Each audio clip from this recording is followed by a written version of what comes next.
யதார்த்தமான அபிப்பிராயங்கள் சில இருந்தாலும் அதுங்க வசீகரமும் அழகும் வேகமும் கம்பீரமும் நிறைஞ்சது. இந்த விமானங்கள் அவற்றின் சுடும் திறன், வியூகம் வகுத்து பறக்கும் திறன், சரித்திர முக்கியத்துவம், ரசனை மற்றும் விசேஷ வடிவமைப்பு அம்சங்கள் ஆகியவற்றை வைத்து எடை போடப்படுகின்றன.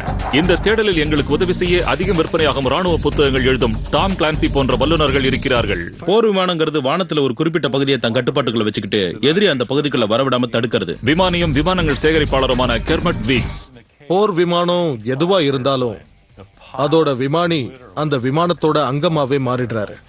நீங்க இப்ப பாத்துக்கிட்டு இருக்கிறது, நாம் இப்போது 10 மகோன்னதமான போர் விமானங்களை பற்றி தெரிந்து கொள்ள போகிறோம். யாரும் அறிந்தராத அளவு இந்த போர் விமானங்களை பற்றி அறிந்துள்ள விமானிகளை சந்திக்க போகிறோம். இது நல்ல விமானம்.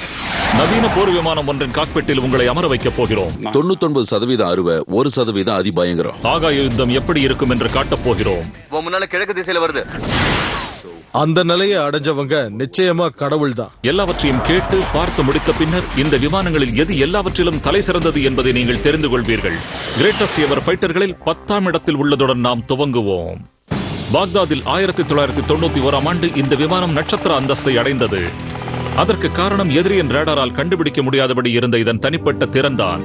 அதுதான் தவறை கண்டுபிடிக்க முடியாத F-117 stealth fighter, the Nighthawk. களத்துல பாஞ்சு தான் எதிரிகள் மேல மரணத்தை பொழிஞ்சு தான் வந்திருக்கிறதையும் தங்களை தாக்குனது எதுங்கிறதையும் எதிரிகள் தெரிஞ்சுக்கிறதுக்கு முன்னாடியே அங்கிருந்து மீளும் திறன் கொண்டது. யுத்த களத்துல கண்ணுக்கு புலப்படாம இருக்கிறத பத்தி நிறைய சொல்றாங்க. நீங்க இருக்கிறது எதிரிக்கு தெரியாம இருந்தா அவனுக்கு பலத்த சேதத்தை உங்களால ஏற்படுத்த முடியும். நீங்களும் பாதுகாப்பா இருக்கலாம். ஸ்டெல்த் விமானத்தை ஓட்டுறது ரொம்ப அற்புதமா இருக்கும். விமானிகள் இதை பிளாக் ஜெட்னும் சாடிஸ் இதை ஷாபானும், அதாவது பேயின்னு சொல்றாங்க. இந்த ஜெட்டை பற்றி அறிந்து கொள்ள யாருக்கும் இல்லாத வகையில் த கிரேட்டஸ்ட் எவருக்கு வாய்ப்பு கிடைத்தது. பனாமா, போஸ்னியா மற்றும் ஈராக்கில் அதன் சாகசங்களை பார்க்க முடிந்தது. ஸ்டெல்த்தை பற்றிய பல உண்மைகள் இன்னும் ரகசியமாகவே உள்ளன. அதனுடைய உச்சகட்ட வேகம் காற்றின் வேகம், அதாவது மேக் 1 அல்லது மணிக்கு 1200 கிலோமீட்டர். இது இன்னும் உறுதி செய்யப்படவில்லை. 2260 கிலோ எடை கொண்ட குண்டுகளை சுமந்து செல்லக்கூடியது. அச்சுறுத்தக்கூடிய இந்த ஜெட்டை பற்றிய முதல் அபிப்பிராயம் தவறானதாகவே இருந்தது. இந்த விமானத்துக்கிட்ட நெருங்கும் போது இதோட வினோதமான அம்சங்களை பார்த்தா இது பறக்குமாங்கிற சந்தேகம் கூட உங்களுக்கு வரலாம். இந்த ஸ்டெல்த்தை பொறுத்தவரை முரணான விஷயம், மற்ற விமானங்களைப் போலல்லாமல் அதன் உடலமைப்பு ஒரே சீராக இருக்காது. அவை ரேடார் பிரதிபலிப்பை குழப்பும் கோணங்கள். அதோட வடிவமைப்பை பத்தி சொல்லணும்னா ஜப்பானிய ஒரகாமி மாதிரி இருக்கும். அதாவது காகிதத்துல அலங்காரங்கள் செய்யறது மாதிரி. ஒரு காகிதத்தையோ அட்டையோ பல கோணங்கள்ல மடிச்சு ஒரு அற்புதமான வடிவத்தை உருவாக்குறது மாதிரி. டைமண்ட் வடிவிலான இந்த ஸ்டெல்த்தை உருவாக்கியதன் பின்னணியில் இருக்கும் லாக்ஹீடின் ஸ்கங்க் ஒர்க்ஸின் தலைமை பொறியாளர் ஆலன் பிரவுனின் கருத்துக்களை தி கிரேட்டஸ்ட் எவர் வழங்குகிறது. இந்த விமானத்தை பறக்க வைக்க நாங்க உண்மையிலேயே பெரிய மாயமந்திர வேலை செஞ்சோம். ஒரு டைமண்ட் வடிவ போர் விமானம் ரேடார்களை ஏமாற்றும் உருவமாக இருக்க முடியுமா? எப்படி அதனால் பறக்க முடியும்? நீங்க பண்ண வேண்டியது அதோட சில பகுதிகளை வெட்டிடணும். அதாவது வால் மாதிரியான பகுதிகளை, அப்படி பின்பகுதியை வெட்டிட்டு நான் கடைசியா இப்ப இருக்கிற மாதிரி இதை உருவாக்குனேன். அப்புறம் முன்னால காக்பிட்டையும் சில இன்லெட்டுகளையும் வச்சேன். இப்ப கடைசியா இது பார்க்க ஒரு விமானம் மாதிரி தெரிய ஆரம்பிச்சது. இது ஒரு டைமண்ட்ல இருந்து ஆரம்பிச்சது. பிரவுனும் அவருடைய குழுவும் இணைந்து ஸ்டெல்த்தை உருவாக்கி 50 ஆண்டுகால ரேடார் தொழில்நுட்பத்தை ஒன்றுமில்லாமல் ஆக்கிவிட்டார்கள். பலகோண உடல் கொண்ட ஜெட்டின் மீது மோதும் எதிரி ரேடார் சிக்னல்கள் தெரித்து திசை திரும்பி எதிரியிடம் சேராமல் விமானம் புலனாகாமல் போய்விடும். எனவே இந்த விமானத்தை கண்டுபிடிக்க முடியாது. ஆனால் அடுத்த பிரச்சனை, விமானியை எப்படி கண்ணுக்கு தெரியாமல் மறைப்பது? எனவே நாங்க கேனோபி கிளாஸ்ல நெடுஞ்சாலை ரோந்துக்காரர்களோட குளிர் கண்ணாடிகள் மாதிரி ஒரு வகையான உலோக கவச பூச்சு ஒண்ணு கொடுத்தோம். அதனால உள்ள இருக்கிறவரு வெளியே பார்க்க முடியும், ஆனா உங்களால அவரை பார்க்க முடியாது. எதிரியின் ரேடாருக்கு ஒரு விமானத்தை முழுதும் தெரியாதபடி செய்வதில் பல தொந்தரவுகள் உள்ளன. இந்த வடிவமைப்பால என்ன பிரச்சனைனா அது எரிபொருளை நிறைய குடிச்சது. ஸ்டெல்த் 1200 கிலோமீட்டர் தூரம் போகக்கூடியது. அதனால் அதன் எரிபொருள் டேங்கை தொலைதூர பணி வைத்திருந்தால் போகும் அளவுக்கு நிரப்பிக் கொண்டே இருக்க வேண்டும்.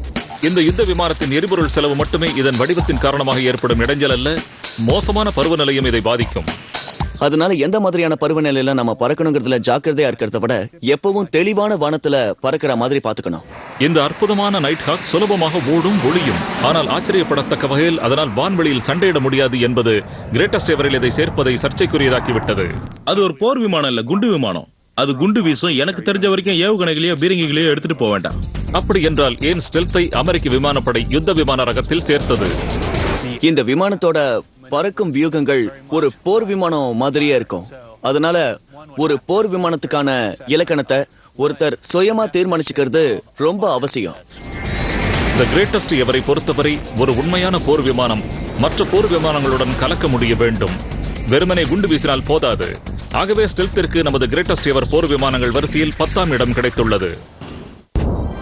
ஸ்டீவன் ஹாக்கிங் என்றும் நினைத்தது சரியாகவே இருந்தது.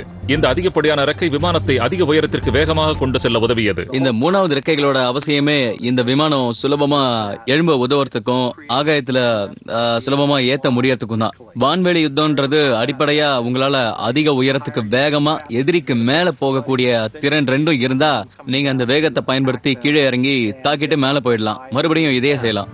நம்ப முடியாத உயரத்திற்கு செல்லும் திறனுடன் DR-1 தனது போர்க்கள எதிரியான 2 இறக்கைகள் கொண்ட சாப்போச் கேமலுக்கு முன்னதாக 3 நிமிடங்களில் 10,000 அடி உயரத்தை எட்டிவிடும். 1917 DR-ஐ வெளிவந்த போது அதனுடைய 3 இறக்கைகளால் மட்டுமல்லாது உச்ச வேகமாக மணிக்கு 185 கிலோமீட்டர் செல்லக்கூடிய திறனும் அதை பயங்கர போர் விமானமாக்கியது. ப்ரொப்பலர் ஆர்க்கிற்கு ஊடாக சுடக்கூடிய இயந்திர துப்பாக்கிகளும் இதில் இருந்தது. 1ஆம் உலக யுத்தத்தில் ஒரு புரட்சிகரமான புதுமை. காற்றாடிகள் ஊடாக சுடக்கூடிய ரகசியத்தை கண்டிருந்தவர் DR-1ஐ வடிவமைத்த டச்சுக்காரரான ஆந்தனி ஃபாக்கர். அவர்தான் இந்த இன்டரப்டர் அல்லது சிங்க்ரனைசேஷன் கியர் என்ற சுழலும் காற்றாடிகளுக்கு இடையே அதன் சிறகுகளை தாக்காது இயந்திர துப்பாக்கி குண்டுகளை அனுமதிக்கக்கூடிய சாதனத்தை உருவாக்கினார். அடிப்படையில இந்த இன்டரப்டர்ங்கிறது விமானத்தோட இன்ஜினோட இணைஞ்ச ஒரு கேம். இந்த எந்திர முனைப்பு தனக்கு நேர் முன்பாக காற்றாடியின் ரெக்க வரும்போது துப்பாக்கியை சுடவிடாம தடுக்கும். DR-1 பீரங்கிகளும் இறக்கைகளும் ஒருங்கிணைந்த சிறப்பான விமானம் என்றாலும் அது கச்சிதமாக இல்லை. ஏரோ டைனமிக்ஸ் படி அது நிலையில்லாத வடிவத்தால் ஒரே சீராக பறந்ததே கிடையாது. விமானம் செலுத்தும் கருவிகளை விட்டு விமானி சிறிது கூட நகர முடியாது. அந்த விமானத்துல முதல் தடவையா பறக்கும் போது ஓ மை காட், ஏதோ பிரச்சனை இருக்கிற மாதிரியே இருக்கும். அது நிறைய சுழல முயற்சி பண்ணும். அதனால நீங்க கண்ட்ரோல்களை விட்டுட்டீங்கன்னா நிறைய விமானங்கள்ல அதுவே பழைய நிலைக்கு திரும்பும்னு நீங்க எதிர்பார்க்கிற மாதிரி இதுல எதிர்பார்க்க முடியாது. இந்த கணிக்க முடியாத போர் விமானம் நிலையில்லாமல் பறப்பதுடன் அனுபவம் வாய்ந்த விமானிகளையே திணற வைக்கும். இது தரையில சகஜமா இடிச்சுக்கும். அதுக்காக தான் இதோட ரெக்கைகளுக்கு அடியில ஆக்ஸ் ஹேண்டில்ஸ்னு சொல்லப்படுற இதை பொறுத்து இருக்கும். ஏன்னா விமானிகள் விமானத்தை தரை இறக்கும் போது தரையை நெருங்கும் போது கொஞ்சம் உயர்த்த முயற்சி செய்யற நிலையில ரெக்க தரையில மோதி உடையாம இது தடுக்கும். ஒவ்வொரு முறையும் நான் இறங்க பார்க்கும் போது இது தடுக்கும். என்ன நடக்கும்னே தெரியாது. ஐகானிக் ஃபாக்கர் DR-1 1ஆம் உலக யுத்தத்தின் சர்ச்சைக்குரிய அதிகம் நினைவில் கொள்ளத்தக்க போர் விமானம் என்பதுடன் இது எக்காலத்திலும் பிரபலமான விமானியான ரெட் பேரனுடன் நிரந்தர தொடர்பு கொண்டது. ஆனால் இந்த நிலையில்லாத பறக்கும் விமானம் விமானிகளுக்கு சுலபமானதாக இருக்காது. அதன் காரணமாகவே எல்லா ஃபாக்கர் விமானங்களுக்கும் முன்னோடியான இது நமது கிரேட்டஸ்ட் எவர் ஃபைட்டரில் 9ஆம் இடத்தை பெறுகிறது. நமது பட்டியலில் 8ஆம் இடத்தை பெறும் போர் விமானம் கண்ணை கவரும் விதத்தில் இல்லாமலும் பிரபலமாகாத வகையிலும் 1941 டிசம்பர் 7 தோன்றிய மிட்சுபிஷி ஜீரோ. தந்திரமான வகையில் பசிபிக் கடலில் இருந்த அமெரிக்க கடற்படையின் விமான பிரிவை அணி அணியாக வந்த எதிரி விமானங்கள் குண்டு வீசி தாக்கிய போது அந்த யுத்த தந்திரம் வெற்றி அடைந்தது. இந்த ஜீரோ ஃபைட்டர் இல்லாம ஜப்பான் நிச்சயமா பேர்ல் ஹார்பர் தாக்குதலுக்கு துணிஞ்சிருக்க மாட்டாங்க.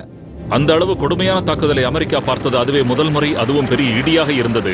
நேச நாடுகளிடமிருந்து எல்லாவற்றையும் தாக்கவும் அழிக்கவும் ஜீரோவால் முடிந்தது. அந்த A6M-0 போர் விமானத்தை ஜீக்குன்னு சொல்லுவாங்க. இதுக்கு தரையிறங்கிறதுக்கு அதிக தூரம் தேவைப்படாது. அதனால வான்வெளியில குறிப்பிட்ட பகுதி ஆக்கிரமிச்சுக்கிட்டு அதுக்கப்புறம் அங்கிருந்து திரும்பி வந்துரும். கப்பலிலிருந்து புறப்படும் ஜீரோ ஒரு டேங்க் அளவு எரிபொருளில் மற்ற விமானங்களை விட மீண்டும் நிரப்பாமல் அதிகபட்சமாக 3000 கிலோமீட்டர் தூரம் போகக்கூடியது. எடை விகிதம் சரியானபடி அமைஞ்சிருக்கு. அதோட பறக்கும் வியூகத்தின் கம்பீரமான வடிவம், ஏரோடைனமிக் உடல், உறுதியான தன்மை. இந்த போர் விமானம் லாகவமானது, விரைவானது. ஜீரோ 1800 கிலோ எடை கொண்டது. P-40 வார்ஹாக்கை விட சரியாக 900 கிலோ எடை குறைவானது. அமெரிக்க விமானங்கள் தொழில்நுட்ப ரீதியா மிக உயர்ந்தது, அதிக சக்தி வாய்ந்தது, அதிகப்படியான பீரங்கிகள் கொண்டது.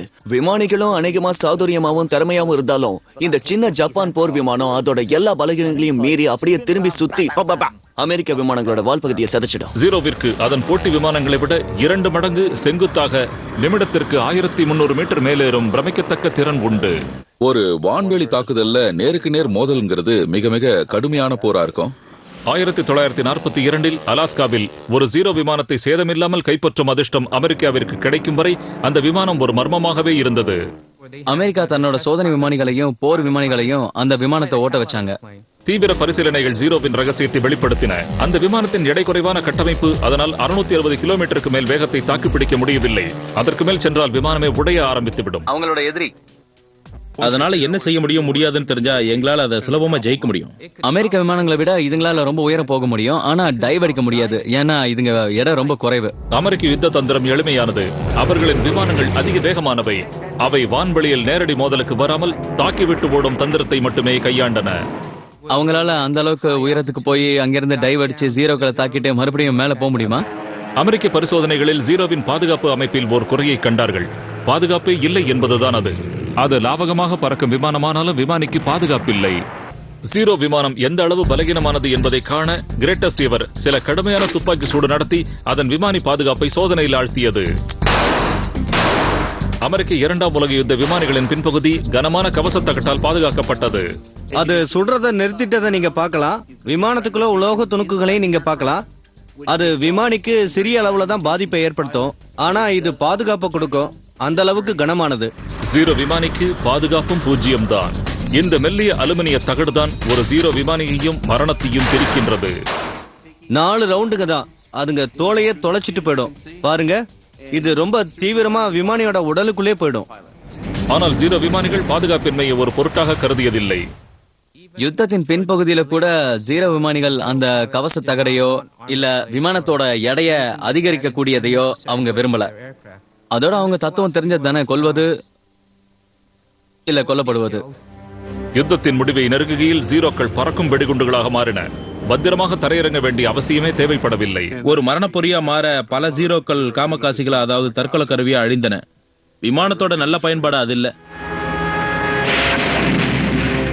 யுத்தத்தில் ஒரு தற்கொலை குண்டு வீச்சராக மாறியதற்காகவும் அதன் விமானிகளுக்கு பாதுகாப்பு இல்லாமல் செய்ததற்காகவும் தான் இந்த பறக்கும் நிஞ்சா நமது உலகின் கிரேட்டஸ்ட் எவர் ஃபைட்டர்கள் பட்டியலில் 8ஆம் இடத்தை பெறுகிறது.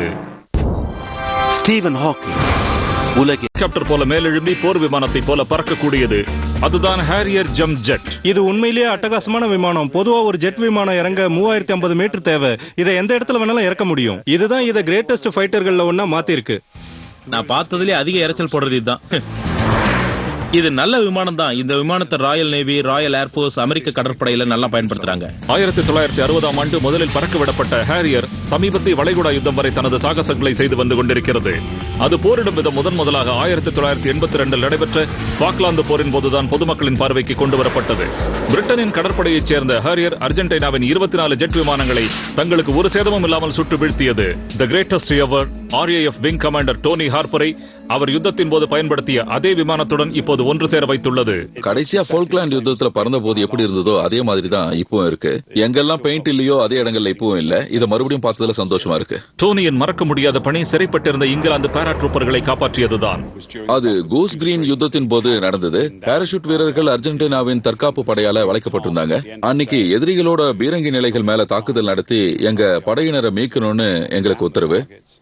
முதல் சுற்றுலேயே நாங்க இலக்குகளை கண்டுபிடிச்சு குறி வச்சு தாக்கிட்டோம். எங்க கமாண்டர் அர்ஜென்டினாக்காரங்களை தொடர்பு கொண்டு இது போதுமா இல்ல சரணடைஞ்சிடறீங்களான்னு கேட்டாரு. அவங்க சரணடைவதன் முடிவு செஞ்சாங்க. இந்த விமானத்தின் வெற்றிக்கு காரணமே இதன் பல்திறன்கள் தான். மணிக்கு 1060 கிலோமீட்டர் என்ற பிரச்சனையற்ற உச்சவேகம் கொண்ட இதன் குறிப்பிடத்தகுந்த சிறப்பம்சம் இது செங்குத்தாக மேலெழும்பக்கூடியது. அந்தரத்துல நிக்கிறது, அப்புறம் முன்னோக்கி பறக்கிறது, இந்த 2 ஆளுமையிலையும் திறன் கொண்ட ஒரு விமானத்தை வடிவமைக்கிறது ரொம்ப கஷ்டமான ஒண்ணு. உங்க பணியில உச்சக்கட்ட வேகத்துல ஓடி புறப்படணுங்கிற நிலைக்கு எதிரா சமதளம் இல்லாத இடத்துல இருந்து புறப்படுற திறன் மிகப்பெரிய சாதகம்னா இந்த விமானம் தான் அதுக்கு சிறந்தது.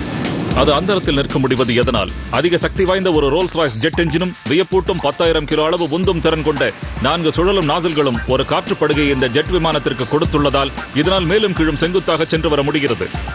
சில விமானங்கள்ல 2 இன்ஜின்கள் இருக்கும். இந்த விமானத்துல 4 எக்ஸாஸ்ட் இருக்கு. அதனாலதான் இந்த விமானத்தை இப்படி அந்தரத்துல நிறுத்தி வைக்க முடியுது. ஹாரியர் காற்றில் மிதக்கும் போது அதை கட்டுப்படுத்த சிறு காற்று கூம்பலகுகள் விமானத்தை நிலையாக நிறுத்த உதவுகின்றன. விமானத்தோட எல்லா முனைகள்லயும் ஒரு ரியாக்ஷன் கண்ட்ரோல் வால்வ்ஸ் வச்சிருக்கோம். ரெக்கைகளோட முனையில, விமானத்தோட முகப்புல, அப்புறம் வால் பகுதியில சுக்கான் வரைக்கும் வச்சிருக்கோம். ரியாக்ஷன் கண்ட்ரோல் வழியா நாங்க செலுத்தக்கூடிய காத்து விமானத்தை அலையாம நிலையா நிக்க வைக்கும். இந்த ஹாரியர் உயர்ந்த தொழில்நுட்பத்துடன் புரட்சிகரமாக பல கோடிகள் செலவில் உருவானதாக இருக்கலாம். ஆனால் ரகசியம் இதன் பல்திறனின் மதிப்பு வெறும் 50 பவுண்டுகள் தான். அது ரெக்கையில் உள்ள ஒரு அம்புக்குறி. அது விமானிக்கு காற்றின் திசையறிந்து விமானத்தை செலுத்த உதவும்.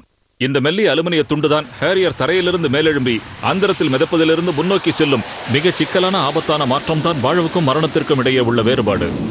இந்த சின்ன அம்புக்குறி காத்துல சுத்துறத நீங்க பாக்குறீங்க. நாங்க விமானத்தை அந்தரத்துல நிறுத்துற வரைக்கும் இந்த குறி நேரா தான் இருக்கணும். காத்தோட திசைக்கு ஏத்த மாதிரி தான் நாங்க விமானத்தை கொண்டு போவோம். உண்மையிலேயே இது ரொம்ப அருமையான சிஸ்டம், விலையும் கம்மி. இதற்கு காற்றில் மிதக்கும் திறன் இருந்தாலும் அதுவே நேரடி வான் மோதல்களில் வீழ்த்தப்படுவதற்கு சுலபமாகி விடுகிறது. உஷ்ண உந்து சக்தியை வெளிப்படுத்தும் 4 கூம்பலகுகளும் உஷ்ணத்தை வைத்து இலக்கறியும் விமான எதிர்ப்பு ஏவுகணைகளை கவரும் காந்தமாகி விடுகின்றன.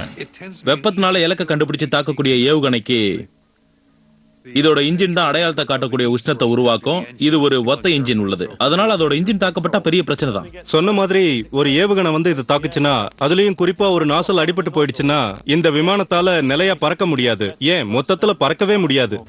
வளைகுடா யுத்தத்தின் போது 5 கடற்படை ஹேரியர்கள் சுட்டு வீழ்த்தப்பட்டு 2 விமானிகள் இறந்துவிட்டனர். மற்ற நவீன போர் விமானங்களை விட இந்த ஹேரியர்கள் மோதிக்கொள்ளும் வாய்ப்பு அதிகம், ஏனென்றால் அவற்றின் சிக்கலான பறக்கும் முறை. ஒரு சாதாரணமான போர் விமானத்தை ஓட்டுற மாதிரி இதை ஒரு விமானியால ஓட்ட முடியாது. ஏன்னா இதை ஓட்டுறதுக்கு விமானிக்கு அதிகபட்ச திறமைகள் தேவை. இந்த விமானத்துக்குள்ள கண்ட்ரோல பாத்தீங்கன்னா இந்த ஸ்டிக்கு, இந்த த்ராட்டில தவிர்த்து 30 பட்டன்கள் இருக்கும். ஒவ்வொன்றும் ஒவ்வொரு விதமான வேலைகளை செய்யறதுக்கு.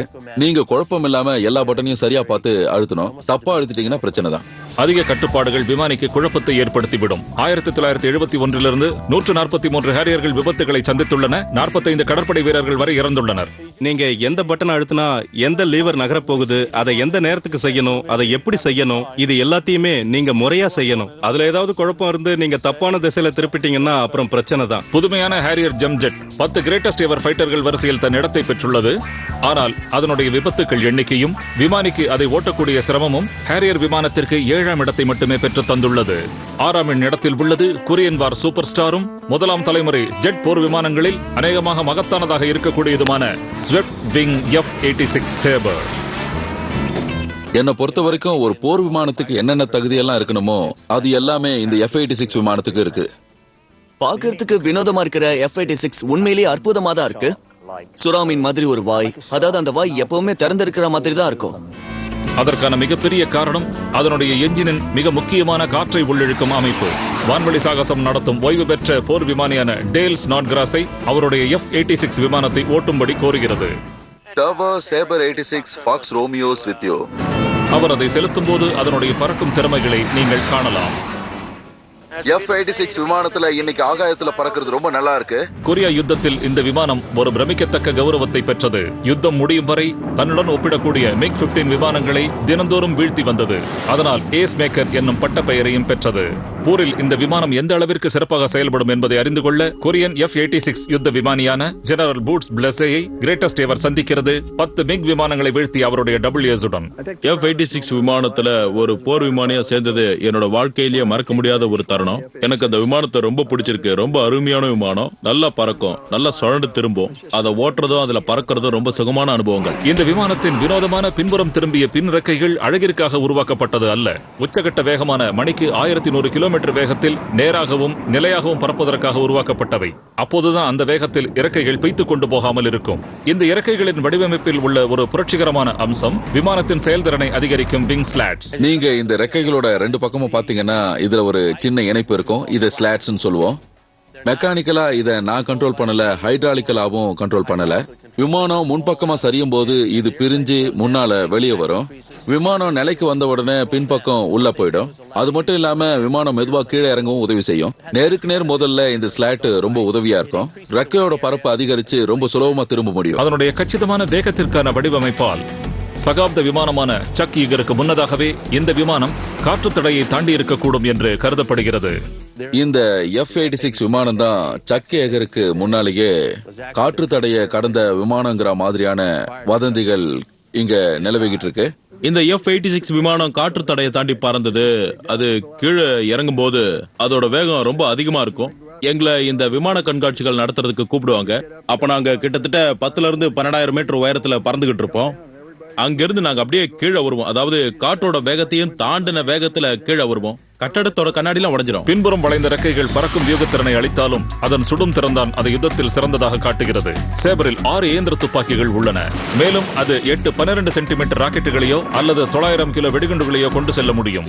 பீரங்கி எல்லாத்தையும் இந்த பகுதியில் வச்சிருப்போம். அதோட வெடிமருந்து எல்லாத்தையும் இந்த பகுதியில் வச்சிருப்போம். இப்போதைக்கு விமான கண்காட்சியை நடத்த தேவையான பொருட்களை நான் இங்க தான் வச்சிருக்கேன். டேல் ஸ்னாட்கிராஸ் அதனுடைய பீரங்கி பகுதியை பொருள் வைப்பறையாக பயன்படுத்தினாலும் பூட்ஸ் பிளஸே அதனுடைய பீரங்கியை எதிரிகளை கொல்ல பயன்படுத்தினார். நீங்க முதல்ல ஒரு வான்வெளி தாக்குதலுக்கு விமானத்துல போகும்போது அது அப்படியே உங்களை புல்லரிக்க வைக்கும். உங்களோட வாழ்க்கையிலேயே அது ஒரு பிரமிப்பூட்டுற தருணமா இருக்கும். அதாவது உங்களோட எதிரி விமானம் உங்களை தாண்டி பறக்கும். நீங்க அதை துரத்திக்கிட்டு போவீங்க. திடீர்னு அது உங்களுக்கு கீழே இறங்கி அப்புறம் உங்களை சுத்திக்கிட்டு பின்னால வந்து தாக்குறதுக்கு முயற்சி பண்ணும். எதிரியை நீங்க பார்க்கலாம், எதிரி உங்களை பார்க்கலாம். ஆனா ஒரு விஷயம் என்னன்னா, நிச்சயமா யாரோ ஒருத்தர் வீடு திரும்ப போறதில்ல. நம்முடைய கிரேட்டஸ்ட் எவர் ஃபைட்டர்ஸ்கள் பகுதியில் F-86 ஏன் 6வது இடத்தில் இருக்கிறது? வியூகம் வகுத்து பறக்கக்கூடிய திறமை, நம்பகத்தன்மை, அது மட்டும் இல்லாம அந்த காலத்துல எதிரிகளை பயங்கரமா அழிச்சது. டாப் 10ல இருக்கிறதுக்கான தகுதி இதுக்கு உண்டு. சேபர் விமானத்தின் புகழ் வெளிப்பட்ட தருணம் கொரிய யுத்தத்தின் போதுதான். ஆனால் முதல் தலைமுறை ஜெட் போர் விமானமாக F-86 இருந்த போதிலும் நவீன உருவாக்கங்களால் அது பின்தள்ளப்பட்டது. 1950களின் பிற்பகுதியில் அது முன்னணி சேவையிலிருந்து விலக்கிக் கொள்ளப்பட்டது. அடுத்து 5வது இடத்தில் இருப்பது 2ஆம் உலக யுத்தத்தில் ஜெர்மன் லுஃப்ட்வாஃபையின் கௌரவமாகவும் நேச நாடுகளின் அச்சுறுத்தலாகவும் இருந்தது மெஸ்ஸர்ஷ்மிட் ME-109. அது போட்டியில ஓடுற ஒரு குதிரை மாதிரி. நீங்க பறக்கலான்னு உங்களுக்கு அனுமதி கிடைச்ச பிறகு நீங்க சுலபமா ஓட்டக்கூடிய ஒரு விமானம் அது. உண்மையிலேயே ஒரு நல்ல விமானம் அது. நல்ல ஆயுதங்களை வைக்க முடியும், பிரமாதமா செயல்படும், அற்புதமா மேலே ஏறும், நல்லா திரும்பும். இங்கிலாந்து யுத்தத்திலிருந்து ரஷ்ய முனை வரை, வடக்கு ஆப்பிரிக்காவிலிருந்து நார்வே வரை 109 தாக்குதல் நடைபெற்றது. ஒரு விமானத்துல நீங்க இந்த ஸ்வஸ்திக் சின்னத்தை பாத்துட்டீங்கன்னா, அதுவும் குறிப்பா 109 விமானத்துல நீங்க பாத்துட்டீங்கன்னா, எதிரிகள் உங்களை துரத்திட்டு வராங்கன்னு அர்த்தம். அதாவது ஹிட்லரே உங்களை துரத்திட்டு வர மாதிரி இருக்கும். உங்களை கொல்றதுக்கு ஸ்பிட்ஃபயர் ஒரு கண்ணியமான வழின்னு சொன்னா, மெஸ்ஸர்ஸ்மிட் ஒரு கொடூரமான வழியில உங்களை கொல்ல வரும்னு நீங்க வச்சுக்கலாம். உங்களை கொல்ல விரும்பி வர்ற மாதிரியே தோணும். 109 நிகழ்த்திய கொலைகள் ஏராளம். லுஃப்ட்வாஃபையின் AAAS ஆஸ்கார் போஷை MV-109 இணைத்துள்ளது தி கிரேட்டஸ்ட் எவர். இந்த விமானங்களில் பயிற்சி பெற்று நேச நாட்டு விமானங்களை வீழ்த்தும் பணியில் சென்றிருக்கிறார். எதிரி விமானங்களை சுட்டு வீழ்த்துவது என்பது அவர்களுக்கு பழகி போன விஷயம். 109 விமானத்தின் மணிக்கு 550 கிலோமீட்டர் உச்சவேகம் என்பது ஸ்பிட்ஃபயர் விமானத்திற்கு சமமான வேகம். ஆனால் பல நேச நாட்டு விமானிகளுக்கு தங்கள் பின்னால் 109 விமானம் வருவது என்பது மரண சாசனம் எழுதியது போல. இந்த விமானத்து மேல எங்களுக்கு ஒரு மரியாதை உண்டு. அந்த சமயத்துல ஸ்வஸ்திக் சின்னத்தையும் கருப்பு கிராஸையும் பார்த்தா அதுக்கு நாங்க ஒரு மரியாதை கொடுப்போம். அதனால மட்டும் சொல்லல, உண்மையிலேயே இந்த விமானம் ரொம்ப அற்புதமான மரியாதைக்குரிய விமானம். 109 விமானத்தில் இருக்கும் பயங்கரமான இயந்திர துப்பாக்கிகள் தவிர்த்து அந்த விமானத்தில் ஒரு பயங்கரமான பீரங்கியும் உண்டு. அது என்ஜினுடன் சேர்த்து உருவாக்கப்பட்டிருந்தது. காற்றாடியின் மையத்திலிருந்து சுடக்கூடியது. இதால நெருங்கி போக முடியும். தாக்குதல் கொடுக்கிற சேதமும் அதிகமா இருக்கும். ரொம்ப கனமான பீரங்கியை வச்சிருக்க முடியும். சுடுற குண்டுகளும் ரொம்ப கனமானதா இருக்கும். 2ஆம் உலக யுத்தத்தின் போது மற்ற விமானங்களை விட MV-109 அதிக அளவில் தயாரிக்கப்பட்டது. இந்த விமானத்தின் வெற்றிக்கு காரணம் இதனுடைய வடிவமைப்பாளர் வில்லி மெஸ்ஸர்ஸ்மிட்ஸின் கண்டுபிடிப்பு தான். மிகச்சிறிய விமானத்தில் மிக சக்தி வாய்ந்த என்ஜினை முன்புறத்தில் அவர் பொருத்தினார். இத பகுதி பகுதியா தான் உருவாக்குவாங்க. அதாவது ஒரு இன்ஜின்ல பிரச்சனைனா அதை உடனடியா இறக்கி வச்சுட்டு டக்குனு இன்னொரு இன்ஜின் எடுத்து அதுல மாட்டி போல்ட்ட போட்டு விமானத்தை கிளப்ப முடியும். ஆனால் ஒரு பலகீனம் இருந்தது, மிக மோசமான பலகீனம். அது புறப்படும் போதும் தரையிறங்கும் போதும் மோதிக்கொள்வது வழக்கமாகிவிட்டது. அந்த விமானத்தை உருவாக்குனவங்க வேகமா பறக்கணும், வியூகம் வகுத்து பறக்கணுங்கிறத மட்டும்தான் மனசுல வச்சு உருவாக்கி இருக்காங்க. அது தரையிறங்கணுங்கிறத அவங்க மனசுல வச்சுக்கல. நீங்க பாத்தீங்கன்னா இந்த தரை இறக்கிற கருவி ரொம்ப நெருக்கமா இருக்கும்.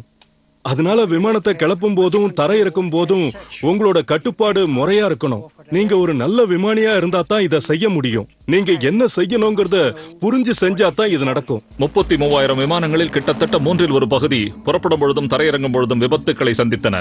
இன்னைக்கு 1-2 தான் பறக்கிற நிலைமையில இருக்கிறதுங்கிறதுல ஆச்சரியமே இல்ல. நேரடி வான்வெளி தாக்குதல்களில் அழியாது புறப்படும் பொழுதும் தரையிறங்கும் பொழுதும் அதிக அளவில் அழிந்த ஒரே காரணத்தினால் MV-109 நமது கிரேட்டஸ்ட் விமானங்கள் வரிசையில் 5வது இடத்தை பெறுகிறது. டார்வினுக்கு விருப்பமான விமானம் என்று ஒன்று இருந்தால் அது நமது வரிசையில் 4வது விமானமாக இருக்கும். புரட்சிகரமாக பரிணாமம் அடைந்த F-18 சூப்பர் ஹார்னெட். F-18 ஒரு சக்தி வாய்ந்த போர் விமானங்கிறதுல சந்தேகம் கிடையாது. அதுல பறக்கிறது எனக்கு ரொம்ப பிடிக்கும். அதோட ஒரு எதிரி விமானத்தை பார்த்துட்டா அதை நிச்சயமா அழிச்சிருவாங்கிறது எனக்கு தெரியும். அவன் உயிரோட இருக்க மாட்டாங்கிறது எனக்கு தெரியும். F-18 இல்ல CF-18, அதாவது இந்த கனடா F-18 விமானத்துல 96ல இருந்து 98 வரைக்கும் நான் விமானியா இருந்திருக்கேன். விமானப்படையில என்னோட சிறப்பான 3 வருஷங்கள் அதுதான். F-18 நல்ல பல செயல்பாடுகள் உடைய விமானம். அதால குண்டுகளை வீச முடியும், மக்களை கொல்ல முடியும், மற்ற விமானங்களை சுடவும் முடியும். இன்னைக்கு இருக்கிற நவீன போர் விமானங்களுக்கு முன்னோடின்னு F-18 சொல்ல முடியும். அமெரிக்க கடற்படையின் சமீபத்திய சூப்பர் ஹார்னெட் அணியின் ஃபைட்டிங் ரெட்காக்ஸையும் நமது தனிப்பட்ட F-18 விமானியும் நமது வழிகாட்டியுமான கமாண்டர் நிக் மாஞ்சலோவியும் கிரேட்டஸ்ட் எவர் நிகழ்ச்சி சந்திக்க வைக்கிறது. இந்த போர் விமானத்துல பறக்கிறது ஒரு சந்தோஷமான அனுபவம் இல்லைன்னு சொன்னா அது பெரிய பொய். அந்த வேகத்துல நாம கர்ணம் அடிச்சோ, போர்ல ஈடுபட்டோ, இல்ல குண்டுகளை வீசியோ எல்லா வகையான சாகசங்களையும் செய்யலாம். உண்மையிலேயே ரொம்ப சந்தோஷமான அனுபவம். சில விமானங்கள் வேகமாக போகும். இதனுடைய வேகமோ வெறித்தனமானது. இதனுடைய 2 ஜெட் என்ஜின்களால் இது உச்சகட்ட வேகமான 1.8 மேக் அல்லது மணிக்கு 1900 கிலோமீட்டர் வேகத்தில் செல்லும். அந்த விமானத்தோட முகப்பு அமைப்பு, சுலபமா திருப்பக்கூடிய திறன் ரொம்ப அருமையா இருக்கும். எனக்கு இது ரொம்ப பிடிச்சிருக்கு. போர் விமானங்கள் வரிசையில் F-18 மகா சாதனையாளர் என்று கூறலாம். வான்வெளி தாக்குதல், குண்டு வீசுதல் இரண்டையும் இந்த ஒரே விமானத்தால் செய்ய முடியும். ஒரு சுவிட்ச் கண்ட்ரோலை வச்சு இத ஒரு போர் விமானமாவும் குண்டு வீசுற விமானமாவும் மாத்திக்க முடியும். இது நல்ல தொழில்நுட்பம் தான். 25 ஆண்டுகளுக்கு மேலாக இந்த விமானம் யுத்தத்தில் ஈடுபடுகிறது. 20 மில்லிமீட்டர் பீரங்கிகள், வெடிகுண்டுகள் மற்றும் ஏவுகணைகள் கொண்டு இந்த ஹார்னட் 2 வளைகுடா யுத்தங்கள் ஆப்கானிஸ்தான் மற்றும் போஸ்னியாவில் தன் திறமையை நிரூபித்துள்ளது. ஆபரேஷன் டெசர்ட் ஸ்டார்மின் போது ஹார்னட்டுகள் 5000 முறைக்கு மேல் ஈராக்கியர்களை தாக்கியுள்ளன. 2 விமானங்களை மட்டுமே எதிரிகளின் குண்டுவீச்சில் இழந்துள்ளன. நான் இலக்க குறி வச்ச உடனே வானத்துல இருந்து அவங்க மேல எதெல்லாம் வீச முடியுமோ வீசி குண்டுகளை பொழிஞ்சு தள்ளிட்டு எந்த சேதமும் இல்லாம என்னால சுலபமா திரும்பி வர முடியும். வளைகுடா யுத்தத்தின் போது மாஞ்சிலோ சவால் விட்டு அதை நிரூபித்திருக்கிறார். ஈராக்கிய மிக் விமானங்களுடன் நேரடி வான் தாக்குதலில் ஈடுபட்டு அவற்றை அவர் வீழ்த்தியிருக்கிறார். எங்களோட ஈராக்கை சேர்ந்த மிக் 21 2 விமானங்கள் சண்டைக்கு வந்தது. நாங்க உடனடியா பட்டன் அழுத்தி ஏர் டு கிரவுண்ட் மாஸ்டர் மோட்ல இருந்து ஏர் டு ஏர் மோடுக்கு மாத்தி 8 நாட்டிக்கல் மைல் தொலைவுல அந்த மிகுகள் எங்களை நோக்கி வரதை கண்டுபிடிச்சிட்டோம். கிட்டத்தட்ட 3/4 கிலோமீட்டர் தொலைவில் இருக்கும்போது என்னோட ஏவுகணை அந்த மிக்க தாக்கிச்சு. நான் அதுல மோதிக்காம இருக்கிறதுக்கு மேல எழும்பி பறந்தேன். கீழே கொஞ்ச தூரத்துல அந்த விமானம் வெடிச்சு சதறிச்சு. எங்களுக்கு எச்சரிக்கை கிடைச்ச 45 வினாடிக்குள்ள அந்த 2 மிக் விமானங்களை நாங்க சுட்டு வீழ்த்திட்டோம். அந்த 2 F-18 விமானங்களும் தங்களுடைய பணியை தொடர்ந்து எதிரிகளின் இறக்குகளை அழித்து பத்திரமாக திரும்பின. நம்பினாலும் சரி நம்பாவிட்டாலும் சரி, மாஞ்சில்லோ போன்ற விமானிகள் புதிய F-18E சூப்பர் ஹார்னட் விமானங்களில் இன்னும் சிறப்பாக செயல்படுவார்கள். இப்பொழுது இவர் அணிந்து கொள்ளும் இந்த புதிய தலைக்கவசத்தில் பல நவீன தொழில்நுட்ப மேம்பாடுகள் அடங்கியுள்ளன. இதுதான் அந்த ஜாயிண்ட் ஹெல்மெட். இது கிட்டத்தட்ட $1,00,000 விலை உள்ளது. பார்வையாலேயே கொல்ல முடியும் என்று கூறுவார்கள். இதை பொறுத்தவரை ஒரு விமானி எங்கு பார்க்கிறாரோ அங்கு குறிவைக்கப்படும். நான் செய்ய வேண்டியதெல்லாம் என்னோட விமானத்துல பறந்துட்டு இருக்கும் போது விமானத்துல இருந்து ஒரு திசையில இந்த பக்கம் திரும்பி பார்த்தா போதும். உஷ்ணத்தை வச்சு தாக்கக்கூடிய ஏவுகணைகளை நான் ஏவி அது வந்து உங்களை நிச்சயமா தாக்கி அழிச்சிடும். புதிய தொழில்நுட்பத்தில் அளவுக்கு மீறி போகும்போது இந்த கணினி கட்டுப்பாடுகள் கைமீறிவிடும். மனித மூளையால் சமாளிக்க முடியாத அளவிற்கு வேலை கொடுப்பதால் இதை விமானிகள் ஹெல்மெட் ஃபயர் என்று கூறுவார்கள். ஒரே நேரத்துல பல வேலையை செய்யணுங்கும் போது தான் இந்த பிரச்சனை வருது. நீங்க ரேடாரை ஆபரேட் பண்ணணும், இன்ஃப்ராரெட்டை கவனிக்கணும், SIM சிஸ்டத்துல இருந்து நீங்க உங்களை தற்காத்துக்கணும். இத மாதிரி 1 இல்ல 2 இல்ல பல விஷயங்களை நீங்க கவனிக்கணும். ஒரு சமயத்துல உங்களுக்கு மூளையே குழம்பி போயிடும். இதைத்தான் நாங்க ஹெல்மெட் ஃபயர்னு சொல்லுவோம். இந்த சமயத்துல தான் உங்களுக்கு பிரச்சனை ரொம்ப அதிகமா வரும். ஹார்னட் எங்கும் தரையிறங்கக்கூடியது. தரையிலிருந்து இயக்கக்கூடிய இது பொதுவாக விமானம் தாங்கிய கப்பலிலேயே இட நெருக்கடி உள்ள இடத்தில் தரையிறங்கும். இதனுடைய மடிக்கக்கூடிய இறக்கை அமைப்பு பல விமானங்களை அருகருகே நிறுத்துவதற்கு வசதியாக இருக்கும். கப்பலில் இருந்து இந்த விமானத்தை கிளப்புவதற்கு ஒரு ஸ்டீம் கேட்டபுல்ட், அதாவது உலகின் மிக சக்தி வாய்ந்த ஒரு உண்டிவில் போன்ற அமைப்பு 9500 கிலோ எடை கொண்ட ஒரு விமானத்தை வானத்தில் உந்தி தள்ளும். இது F-18 விமானத்தை ஓட்டும் விமானிகளின் அனுபவத்தை பொறுத்தது அல்ல, விமானத்தின் கம்ப்யூட்டர் கட்டுப்பாடுதான் இது ஏவ உதவுகிறது. இந்த கவன்கல் முறையில நீங்க விமானத்தை ஏவும் போது விமானத்தை செலுத்தணுங்கிற அவசியம் இல்ல. விமானம் உந்தி ஏவப்படுவதற்கு முன்பாக விமானிகள் கேனப்பியின் சட்டங்களில் தங்களுடைய வலது கையை வைத்துக் கொள்ள வேண்டும். அந்த வேகத்துல இந்த விமானம் ஒரு 10 டிகிரி சாய்வுல மேல கிளம்பும். அது ஒரு குறிப்பிட்ட உயரம் போன பிறகு அதோட சக்கரங்களை உள்ளுக்குள்ள இழுத்துக்கிட்டதுக்கு அப்புறம் நீங்க மேல இருந்து கையெடுத்து விமானத்தை செலுத்துற கருவியை புடிச்சுக்கலாம். அதுக்கப்புறமா நீங்க தொடர்ந்து பறக்கலாம். விமானம் பறந்ததற்கு பின்பே விமானிகள் கட்டுப்பாடுகளில் கை வைக்க அனுமதிக்கப்படுவார்கள். அது கஷ்டம் என்று நீங்கள் நினைத்தால் நடுக்கடலில் செல்லும் ஒரு விமானம் தங்கிய கப்பலில் இந்த பல கோடி டாலர் மதிப்புள்ள விமானத்தை இறக்கி பாருங்கள். பகல்ல நீங்க விமானம் தாங்கி கப்பல்ல இறங்கும் போது அங்க இருக்கிறவங்க உங்களுக்கு முறையா இறங்க வழி காட்டிடுவாங்க. ஆனா ராத்திரியில அந்த மாதிரி எதுவும் நடக்காது. இரவு நேரங்கள்ல மோசமான பருவ நிலையில கப்பல்ல இறங்குறது கஷ்டமான விஷயம். எதனால அப்படி சொல்றேன்னா 40 வினாடிகளுக்குள்ள நீங்க கப்பலை நெருங்கும் போது 50ல இருந்து 100% என்ஜினோட வேகத்தை மட்டுப்படுத்தி நாம இறங்குற கோணத்தையும் சரியான முறையில தெரிஞ்சுக்கிட்டு அதுக்கப்புறம் தான் அதுல இறங்கணும்.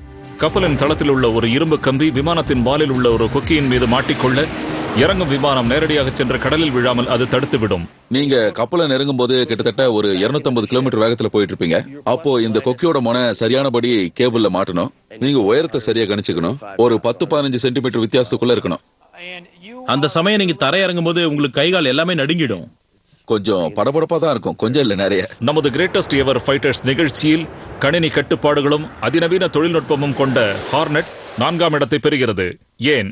விமானி விமானத்தை ஓட்டுவதை விட அதிக நேரம் விமான கணினியிலும் ஆயுத அமைப்பிலும் நேரத்தை செலவிட வேண்டியுள்ளது. அது ஒரு ராக்கெட் ஷிப். அதை பத்தி நிறைய சொல்லிக்கிட்டே போலாம். அது பலருக்கும் பயங்கரமான அச்சுறுத்தலா இருந்தது. நான் அதுல பல வருஷங்கள் பயிற்சி எடுத்திருக்கேன். ரோமேனிய விமானிகளை பொறுத்த வரைக்கும் மிக் 21ல பறக்கிறது அவங்கள பொறுத்த வரைக்கும் ஒரு முன்னணி செயல்னு அவங்க நினைப்பாங்க. அந்த அளவுக்கு போனவங்க தங்களை கடவுள்னே நினைச்சுப்பாங்க. இன்னும் அந்த விமானத்துல பறக்கிற மாதிரி நான் கனவு கண்டுகிட்டே தான் இருக்கேன். ஆமா, அந்த விமானம் எனக்கு ரொம்ப பிடிக்கும். இந்த பனிப்போர் விமானம் முதலில் 1950ஆம் ஆண்டு வெளிவந்தது. அதை உருவாக்கியவரின் பெயரால் மிகாயான் 21 தான் உலகிலேயே அதிகமாக உற்பத்தியாகும் ஜெட் போர் விமானம். 10,000க்கும் மேற்பட்ட இந்த வகை விமானங்கள் 40க்கும் மேற்பட்ட நாடுகளில் ராணுவ சேவையில் உள்ளன. பனிப்போர் நிகழ்ந்த போதும் வியட்நாம் யுத்தத்தின் போதும் நேட்டோவால் ஃபிஷ் பெட் என்று சங்கேத பெயரிடப்பட்ட MiG-21 மிகவும் பிரபலமாக விளங்கிய ஒரு விமானம். MiG-21 பார்த்தாலே ஒரு போர் விமானங்கிறது தெளிவா தெரியும். அதோட உடலமைப்பு, அதோட நல்ல செயல்திறன், ஒரு நல்ல விமானி அதை பயன்படுத்தினா அது ஒரு பயங்கரமான எதிரியா இருக்கும். மிக பயங்கரமான பனிப்போரில் ஈடுபட்ட ரொமானியன் MiG-21 விமானியான யூஜின் மேக்சிமை அதை பற்றி விளக்குவதற்காக த கிரேட்டஸ்ட் எவர் இப்பொழுது அழைத்து வந்துள்ளது. அது துப்பாக்கி தோட்டா மாதிரி பாயும். எல்லாத்தையுமே ரொம்ப வேகமா செஞ்சு முடிச்சிற திறமை உண்டு. அதே நேரத்துல சத்தமே இல்லாம செய்யும். அது அந்த மேகங்களுக்கு மேல பறக்கும் போது, அப்படியே தலைகீழா சுழலும் போது அந்த காட்சி இருக்கே, அது உண்மையிலேயே ரொம்ப மறக்க முடியாத ஒண்ணு. இதை ஓட்டும் விமானிகளுக்கு மகிழ்ச்சியையும் எதிரிகளுக்கு அச்சத்தையும் இந்த விமானத்தால் எப்படி ஏற்படுத்த முடிந்தது? பெரிய இன்ஜின், அதிக சக்தி, ஒரு நிஜ போர் விமானம் மாதிரியே இருக்கும். அதாவது ஒரு ராக்கெட்ல ஏறி நீங்க பயணம் செஞ்சீங்கன்னா எப்படி இருக்குமோ அந்த மாதிரி இருக்கும். மிக வேகமான MiG-21 2.3 மேக் என்ற வகையில் காற்று தடையை கடக்கக்கூடியது. மணிக்கு 2200 கிலோமீட்டர் வேகத்தில் பறக்கக்கூடியது. வேகத்தை தவிர வேறு எந்த வகையான அம்சங்களும் இல்லாத ஒரு ரஷ்ய விமானம் இந்த MiG-21. இதை நிறுத்துவதற்கு இன்று எந்தவிதமான தனிப்பட்ட இடமும் கிடையாது. அமெரிக்கா மாதிரியோ இல்ல மத்த மேற்கத்திய நாடுகள் மாதிரியோ இதை நிறுத்துறதுக்கு தனியா ஹேங்கர்ஸ் எல்லாம் எங்க கிட்ட கிடையாது. கிட்டத்தட்ட 6 சென்டிமீட்டர் உயரத்துக்கு பனியில திறந்த வெளியில தான் நாங்க இதை நிறுத்தி வச்சிருப்போம். எப்ப வேணாலும் புறப்பட தயாரா இருக்கும். அமெரிக்க தரத்தை பொறுத்த வரைக்கும் இது ஒரு கலைத்திறமை இல்லாம தனித்தனியா துண்டுகளை வச்சு உருவாக்குன மாதிரி இருக்கு. தர கட்டுப்பாட்டை பொறுத்த வரைக்கும் அதுல அவங்களுக்கு எந்த கட்டுப்பாடும் இல்லங்கிறது தெரிஞ்ச விஷயம். எதிரியை தாக்கிவிட்டு நேராக செல்லக்கூடிய வகையில் MiG-21 வடிவமைக்கப்பட்டுள்ளது. அதனுடைய சிறிய இறக்கைகள் வான்வெளி யுத்தத்திற்கு பொருத்தமற்றவை. ரொம்ப வேகமா போவோம், ஆனா ஒரு சண்டையில திரும்பும் போது அதோட சக்தியை சீக்கிரமா இழந்துரும். தன்னோட வேகத்தை அதால நிலைநிறுத்திக்க முடியாது. அதுதான் பிரச்சனை. ஆனால் அந்த விமானம் மட்டும் நேரடி யுத்தத்தில் ஈடுபட்டால் பிரச்சனைகளின் ஆரம்பம். ரொம்ப சுலபமா சுழலக்கூடியது. ஆனா ஒரு வினாடிக்கு 90 டிகிரி வேகத்துல சுழண்டீங்கன்னா அது ஆபத்துல தான் போய் முடியும். அது தானாவே சுழல ஆரம்பிச்சிரும். அது சுழல ஆரம்பிச்சதுன்னா உங்களால தடுக்கவே முடியாது. அவற்றின் குட்டையான இறக்கைகளும் குறைந்த தூரம் செல்லக்கூடியதும் கையாள்வது கடினம் என்றாலும் காரணத்துடன் தயாரிக்கப்பட்டனவா? விமானிகள் தவறு செய்யாம இருக்கிறதுக்கு ரஷ்யர்கள் ஏன் குறுகிய உயரம் உள்ள சக்கரங்களை வைக்கலன்னு பொதுவா கேட்பாங்க. அந்த மாதிரி கேட்கறது உண்மையிலேயே ஒரு ஜோக் இல்ல. ஒவ்வொரு ரஷ்ய விமானங்களுக்கும் சக்கரங்கள் அந்த மாதிரி தான் இருக்கும். குறைந்த தூரம் செல்லும் திறனும் குட்டையான இறக்கைகளும் மோசமான வடிவமைப்பும் MiG-21 கிரேட்டஸ்ட் எவர் ஃபைட்டர்ஸில் 3வது இடத்தில் வைத்துள்ளது. கிரேட்டஸ்ட் ஃபைட்டர்ஸ் எவரில் 2ஆம் இடத்தை பெறுவது சந்தேகத்திற்கிடமில்லாமல் பிரிட்டன் யுத்தத்தில் ஈடுபட்ட நட்சத்திரமான சூப்பர் மரைன் ஸ்பிட்ஃபயர். ஸ்பிட்ஃபயர்ல பறக்கிறது ஒரு அழகான பொண்ணோட ரொம்ப பெரிய விருந்துல நடனம் ஆடுற மாதிரி இருக்கும். ரொம்ப அற்புதமானது. எந்த பக்கத்துல இருந்து பார்த்தாலும் அது அழகாவே இருக்கும். என்னோட மனைவிய ஆனந்த கண்ணீர் வடிக்க வச்ச ஒரே விமானம் இதுதான். செயல்திறன், வடிவம் ரெண்டும் கச்சிதமா இணைஞ்ச ஒரு தயாரிப்பு. ரொம்ப பயனுள்ள விமானம் இது. பறக்கும்போது நீங்க அந்த விமானத்தோட ஒரு அங்கமா ஆயிட்டா மாதிரி இருக்கும். ரொம்ப அழகு.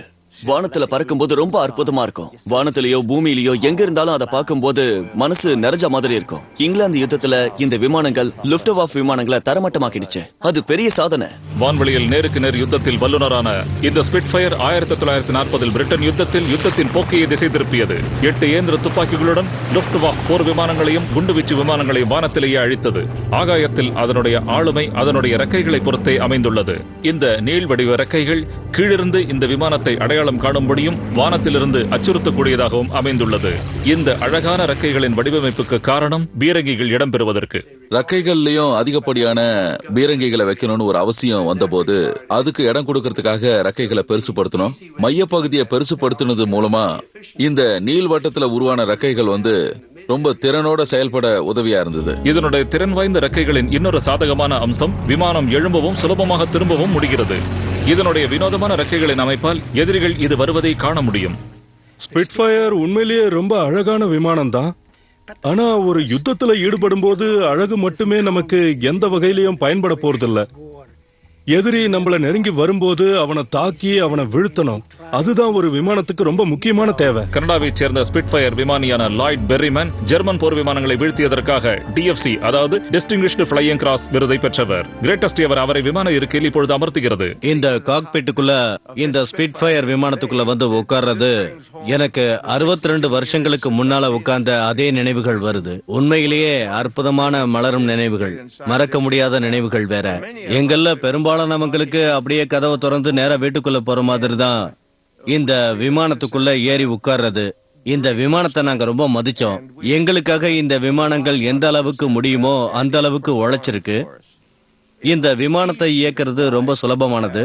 ஒரு தடவை ஏறி உட்கார்ந்து இந்த விமானத்தை கிளப்பிட்டீங்கன்னா அப்படியே மேக கூட்டங்கள்ல மிதந்து போற மாதிரி இருக்கும். ஓரளவிற்கு அப்படி இருக்கலாம், ஆனால் நீண்ட நேரம் முடியாது. ஸ்பிட்ஃபயர் மேக் 2 அதிக தூரம் சென்று போரிடுவதற்காக உருவாக்கப்பட்டதில்ல. அதனுடைய எல்லை 650 கிலோமீட்டர்களுக்குள். புறப்பட வேண்டியது, எதிரிகளை தாக்க வேண்டியது, திரும்ப வேண்டியது, அது மட்டும்தான்.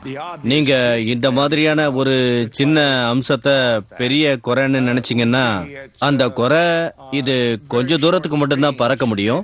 அந்த காலத்துல இந்த விமானம் பறந்து கடலை தாண்டி எதிரி நாட்டுக்குள்ள புகுந்து அவங்கள தாக்குங்கிறதெல்லாம் அப்பெல்லாம் யாருமே எதிர்பார்க்கல. இங்கேருந்து போய் ஜெர்மனில தாக்கிட்டு திரும்பி வந்துருங்கிறத ஸ்பிட்ஃபயர் விஷயத்துல எதிர்பார்க்க முடியாது. ஏன்னா இதால அவ்வளவு தூரம் பறக்க முடியாது. பிரச்சனைகள் ஒருபுறம் இருந்தாலும் உணர்வுபூர்வமான வகையில் மக்களை கவர்ந்தது இந்த ஸ்பிட்ஃபயர். ஸ்பிட்ஃபயர் ரொம்ப கம்பீரமான, அதுவும் அந்த காலத்து விமானங்களோட ஒப்பிடும்போது ரொம்ப கவர்ச்சியான விமானம்னு சொல்லலாம். தாராளமா சொல்லலாம். அத பாருங்களேன், ஒரு சின்ன இடம் அதிகம் இல்லாத ரொம்ப அழகான வியூகங்கள் வகுத்து வானத்துல பறக்கக்கூடிய அற்புதமான இயந்திரம். இது நாட்டுக்காக தயாரிக்கப்பட்டு அதுக்காக போராடின அருமையான இயந்திரம். அடால்ஃப் ஹிட்லருக்கு எதிரா இந்த விமானிகள் 2ஆம் உலக யுத்தத்துல சாதனை படைச்சிருக்காங்க. என்னை பொறுத்த வரைக்கும் இந்த ஸ்பிட்ஃபயர் விமானம் தான் இருக்கிறதுலயே சிறந்த போர் விமானம்னு நான் சந்தேகத்துக்கு இடமில்லாம சொல்லுவேன். வேற யாரு என்ன சொன்னாலும் அதை பத்தி எனக்கு கவலை இல்ல. கடுமையான போட்டி இருந்தாலும் ஸ்பிட்ஃபயர் விமானம் வேர்ல்ட்ஸ் கிரேட்டஸ்ட் ஃபைட்டர்ஸில் 2ஆம் இடத்தையே பெற முடிகிறது. காரணம், வெகு குறுகிய அளவிற்கான தூரமே சென்று தாக்கிவிட்டு திரும்பக்கூடிய வகையில் இது உருவாக்கப்பட்டுள்ளது. ஆனால் 1ஆம் இடத்தை பெறக்கூடிய விமானத்திற்கு இதை போன்ற ஒரு சிறு குறை கூட கிடையாது. இது ஒரு சிறு குறிப்பு. ஸ்பிட்ஃபயரை போலவே இந்த விமானமும் ஈடிணையற்ற ரோல்ஸ் ராய்ஸ் பெர்லின் என்ஜினால் இயங்குகிறது. ஸ்டீவன் ஹாக்கிங் விமானங்களை பார்த்தோம். அடுத்து கிரேட்டஸ்ட் எவரில் வரவிருப்பது காலங்களை கடந்து முதலிடத்தில் இருக்கும் விமானம். முதலிடத்தை பிடித்திருப்பது மிகவும் உச்ச நிலையில் இருக்கும் வட அமெரிக்க P-51 மஸ்டாங்.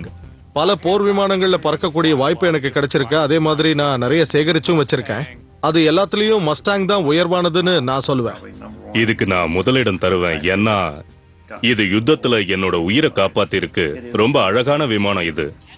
இதுவரைக்கும் இருந்ததுலயே தலை சிறந்த விமானம் மஸ்டாங் தான். அமெரிக்கால டெக்சாஸ்ல இருந்தப்போ எனக்கு மஸ்டாங் P-51 விமானத்துல பறக்கக்கூடிய வாய்ப்பு கிடைச்சது. உண்மையிலேயே அது என்னோட அதிர்ஷ்டம் தான் சொல்லுவேன். மஸ்டாங் மணிக்கு 700 கிலோமீட்டருக்கு மேல் மின்னல் வேகத்தில் செல்லக்கூடியது. ME-109 விட 80 கிலோமீட்டர் அதிக வேகம் கொண்டது. இது செல்லக்கூடிய தூரத்தை இன்னொரு விமானத்தால் செல்ல முடியாது. 2400 கிலோமீட்டர்கள். ஸ்பிட்ஃபயர் மேக் 4 800 கிலோமீட்டர் தூரம் மட்டுமே செல்லக்கூடியது. முதலிடத்தில் இருக்கும் இந்த நம்முடைய விமானம் 5000 பேரை கொன்றிருக்கிறது. மற்ற நேச நாட்டு விமானங்களை விட இது அதிகம். மேலும் 280 ஃபைட்டர் ஏஸ்களை உருவாக்கி உள்ளது. முதலிடத்தில் இருக்கும் இந்த விமானத்தை பற்றிய விளக்கங்களை அமெரிக்க போர் வீரரான SSS retired colonel Clarence E. Bud ஆண்டர்சனை தவிர கிரேட்டஸ்ட் எவருக்கு சொல்லக்கூடிய தகுதி வேறு யாருக்கு உள்ளது? நான் அப்போ எந்த சூழ்நிலையில இருந்தேன்னு தெரியாத போது எனக்கு இந்த மஸ்டாங் தான் ஒரு சரியான சந்தர்ப்பத்தை ஏற்படுத்தி கொடுத்தது. அந்த நிலைமையில இருக்கக்கூடிய என்னுடைய பிரச்சனையான சூழ்நிலையும் தவிர்த்து நான் எதிரிகளை ஜெயிச்சேன். அந்த நேரத்துல எனக்கு இருந்த பிரச்சனைகளை அப்படியே தலைகீழா மாத்திடுச்சு. அமெரிக்க குண்டுவீச்சு விமானங்களை ஜெர்மனிக்கு வழிநடத்தி மஸ்டாங் புகழ் பெற்றது.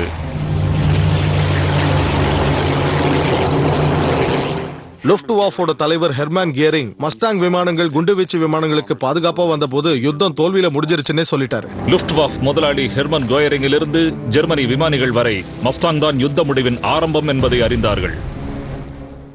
ஒரு மஸ்டாங்க பார்க்கும்போதே ஒரு பயத்தை உருவாக்கும். ஏன்னா அதை பார்த்ததுக்கு அப்புறம் நாம தப்பிக்கிற சூழ்நிலை ஒரு 50% கூட இருக்காதுங்கிறத நாம புரிஞ்சுக்கலாம். ஏன்னா தப்பிக்கிறதுக்கான முயற்சி அந்த அளவுக்கு தோல்வியில தான் முடியும். வானத்தில் எதிரிகளை தாக்கி அழிப்பதில் கலோனல் பட் ஆண்டர்சன் மிகவும் வல்லவராக திகழ்ந்தார். ஒரு குறிப்பிட்ட MV-109 விமானம் மட்டும் விதிவிலக்காக அமைந்தது. நான் மஸ்டாங் விமானத்துல மேல போகும்போது அத ரொம்ப அழகா செலுத்தினேன். அப்போ எதிர வந்த எதிரிய குறிவைக்க முடிஞ்சது. நான் அதை சுட்ட உடனே அந்த விமானத்தோட பகுதி கொஞ்சம் கொஞ்சமா பிஞ்சு போச்சு. நான் ரொம்ப நெருங்கி போய் பார்த்தப்போ அந்த விமானத்துல இருந்த சின்ன சின்ன ரிவெட்டுகளை கூட என்னால பார்க்க முடிஞ்சது. அந்த அடிப்பட்ட விமானம் அப்படியே சுழண்டு சுமார் 8000 இருந்து 9000 மீட்டர் உயரத்துல இருந்து நேர கீழே போச்சு. யுத்தத்தில் மஸ்டாங்கிற்கு வெற்றி தேடி தந்த அம்சங்கள் என்னென்ன? இந்த விமானத்தின் ரெக்கைகளின் வடிவமைப்பு ஈடிணையற்ற வேகத்தை கொடுத்ததோடு வியூகம் வகுத்து பறக்கும் திறனையும் அமைத்தது. இதன் ரகசியம் சுலபமாக உருவாக்கக்கூடிய புதிய வடிவமைப்பு, அதனுடைய அளவிற்கு ஒப்பிட முடியாத வகையில் மேலேற்றும் திறன். மஸ்டாங் ரொம்ப மேம்படுத்தப்பட்ட ஒரு ஸ்பிட் ஃபயரோட வடிவம் தான். ஸ்பிட் ஃபயரை விட ஒரு சில அம்சங்கள் தான் குறைவே தவிர மீதி எல்லாமே சாதகமான அம்சங்கள் தான். அதிர்ஷ்டம் மற்றும் ஆங்கில அமெரிக்க தொழில்நுட்ப கூட்டுத்திறன் இந்த மஸ்டாங்கை கிரேட்டஸ்ட் எவர் ஃபைட்டராக உருவாக்கி உள்ளது. ஆரம்ப காலத்துல இந்த விமானத்துல வந்த இன்ஜினை மாத்திட்டு ஸ்பிட் ஃபயர் இல்ல ஹரிகேன்ஸ்ல இருக்கக்கூடிய இன்ஜினை மாத்துங்கன்னு சில பேர் எனக்கு ஐடியா கொடுத்தாங்க. அந்த இன்ஜின் தான் இதை வெற்றிகரமா மாத்திருக்கு.